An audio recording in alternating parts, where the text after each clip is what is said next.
और इसको हमने हरा दिया है, तो अच्छी बात है। सर, जो सरकार कह रही है कि महिलाओं का विरोध किया, इस बात की आपके पर नहीं, हमने क्लियरली बोला है कि ये महिला बिल नहीं है। ये हिंदुस्तान का राजनीतिक जो स्ट्रक्चर है, इलेक्टोरल स्ट्रक्चर है, उसको बदलने की कोशिश है। ये हमने रोक दिया है। और मैं अभी कह रहा हूं, प्रधानमंत्री से कह रहा हूं, अगर आप महिला बिल चाहते हैं, 2023 का महिला बिल निकालिए, उसका इम्प्लीमेंटेशन आज से करिए, और पूरा का पूरा ऑपोजिशन 100% आपको समर्थन देगा, और महिला बिल हम इमीडिएट इम्प्लीमेंटेशन करा देंगे। Thank you. 16 का जिक्र आपने किया था, क्या है? देखा मोदी जी का चेहरा, देखा आपने? नहीं थी, ये देश के लोकतंत्र की बात थी, ये देश की अखंडता की बात थी। हम कभी इससे सहमत नहीं हो सकते कि आप इस महिला आरक्षण को इस तरह से परसीमन से जोड़े कि वो पुरानी जनगणना पर चले, जिसमें ओबीसी शामिल भी नहीं है। तो ये मुमकिन ही नहीं था कि ये बिल पारित हो, और मेरे ख्याल से हमारे देश की लोकतंत्र के लिए, हमारे देश की अखंडता के लिए ये एक बहुत बड़ी जीत है। कांग्रेस की क्या रणनीति है?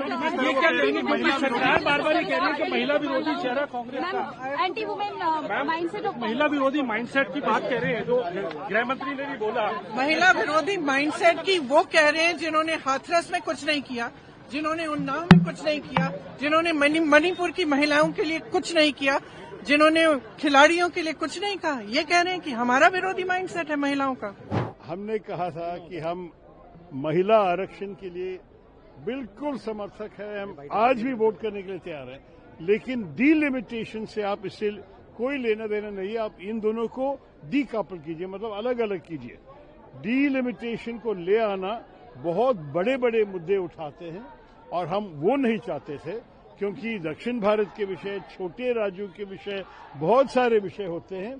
तो इसलिए हमने कहा कि आप महिला आरक्षण तुरंत लेके आइए, हम समर्थन दे देंगे, लेकिन डीलिमिटेशन, ये वोट जो हमने किया खिलाफ, ये महिला आरक्षण के खिलाफ नहीं है, ये सिर्फ डीलिमिटेशन के खिलाफ है।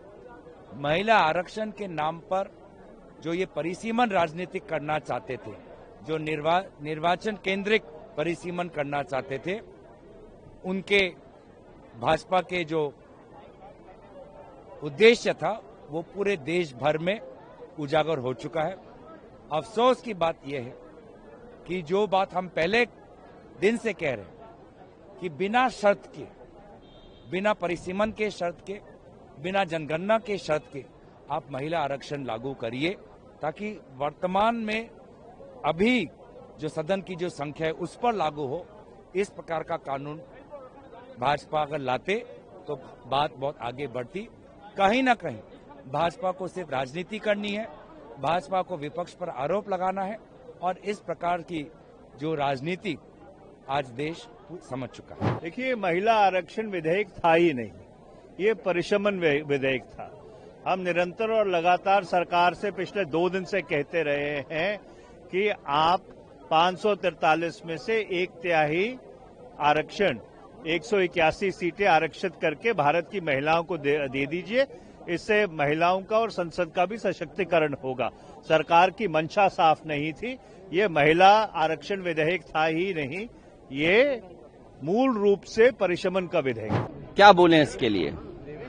जो हमारा पक्ष था वो हमने अपना पक्ष बिल्कुल साफ रखा है, और लगता तो ये कि फिर गाड़ी थमी रह गई, लगता कोशिश में कुछ कमी रह गई होगी। और हम महिला आरक्षण के पक्ष में हैं।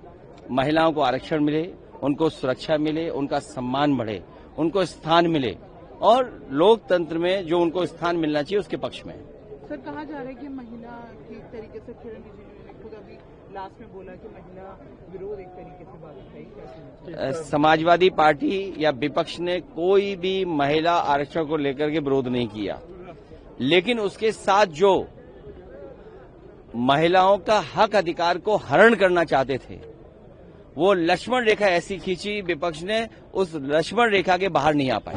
इसमें डिलिमिटेशन, इसके साथ साथ उन्होंने कहा कि जो जाति जनगणना है उसकी प्रक्रिया अब चल रही है। सवाल ये नहीं है 2024 में आपने प्रक्रिया क्यों नहीं स्टार्ट करी, और ये तो संविधान का प्रावधान है कि आपको जनगणना करानी पड़ेगी, फिर आपको सेंसस पहले आपको सेंसस कराने पड़ेंगे, यानी जातिगत जनगणना, उसके बाद डिलिमिटेशन आएगा, उसके बाद अपने आप सीट्स क्रिएट होंगी। तो ये सरकार की तरफ से चूक हुई है, लेकिन अपनी चूक दूसरों को सर पे पिटाने का एक कार्य हुआ है। लेकिन आप देख रहे हैं किस तरह से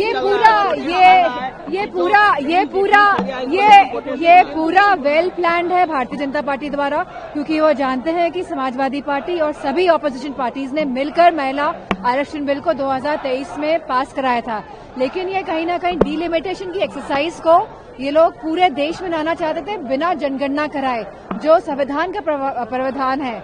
और ये नहीं चाहते हैं कि देश संविधान से चले। जो समाजवादी पार्टी का और जो पूरा विपक्षी दल यही कह रहा है कि जो सत्ता दल है ये इतने मोह में ये अपनी कुर्सी छोड़ना नहीं चाहते, और क्योंकि इनका जनाधार अब खिसकता जा रहा है, क्योंकि जानते हैं कि जाने वाली सरकार है ये, तो ये महिलाओं का नाम लेके अपने आप को बचाने की कोशिश कर रहे हैं। हम देख सकते हैं किस तरह कोशिश ये की जा रही है। लेकिन आज देश की जो महिलाएं हैं वो महंगाई से परेशान है, और जिस तरह से जो हालात हैं शिक्षा सुरक्षा को लेके उससे परेशान है, और सभी वर्ग परेशान है। तो कहीं ना कहीं अपने खिसकते हुए जनाधार को देखते हुए आज जो ये पूरा प्रक्रिया हुई है उसको अंजाम दिया गया है।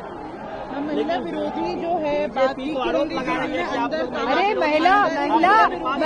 महिला विरोधी तो भारतीय जनता पार्टी है। और जब ये लोग जाएंगे, अब उत्तर प्रदेश में आएंगे, जो इन्होंने ओबीसी की महिलाओं को आरक्षण नहीं दिया है, जो मना कर दिया, तो अब इनको ओबीसी की जो महिलाएं जिनको आरक्षण का अधिकार था उनको इनका आक्रोश देखना पड़ेगा।